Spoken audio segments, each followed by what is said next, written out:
একজন মুসলিম হিসেবে এই বিষয়গুলো অবশ্যই জানা থাকা উচিত। ১ নাম্বার প্রশ্ন, কোন সূরা পড়লে শয়তান ঘরে প্রবেশ করতে পারে না? এ সূরা বাকারা, বি সূরা ইখলাস, সি সূরা ফালাক। সঠিক উত্তরটি হবে option A Surah Baqarah.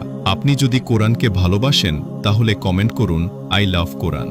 ২ number প্রশ্ন, কোন সূরা রাতে পাঠ করে ঘুমালে কবরের আযাব থেকে রক্ষা পাওয়া যায়?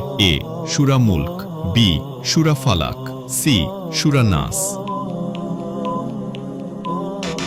সঠিক উত্তরটি হবে অপশন এ সূরা মুলক। ৩ নাম্বার প্রশ্ন, কোন সূরা মানুষকে কালো জাদু থেকে রক্ষা করে? এ সূরা কাহফ, বি সূরা ইয়াসিন, সি সূরা বাকারা। সঠিক উত্তরটি হবে অপশন সি সূরা বাকারা। ৪ নাম্বার প্রশ্ন, কোন সূরা মানুষকে দাজ্জালের ফিতনা থেকে রক্ষা করবে? এ সূরা কাহফ, বি সূরা রহমান, সি সূরা মুলক। উত্তরটি জানার আগে ভিডিওটি অবশ্যই শেয়ার করুন। আপনার একটি শেয়ারের মাধ্যমে হাজারো মুসলমান ভাই বোন এই বিষয়গুলো জানতে পারবে এবং আমল করতে পারবে ইনশাআল্লাহ। সঠিক উত্তরটি হবে অপশন এ সূরা কাহফ।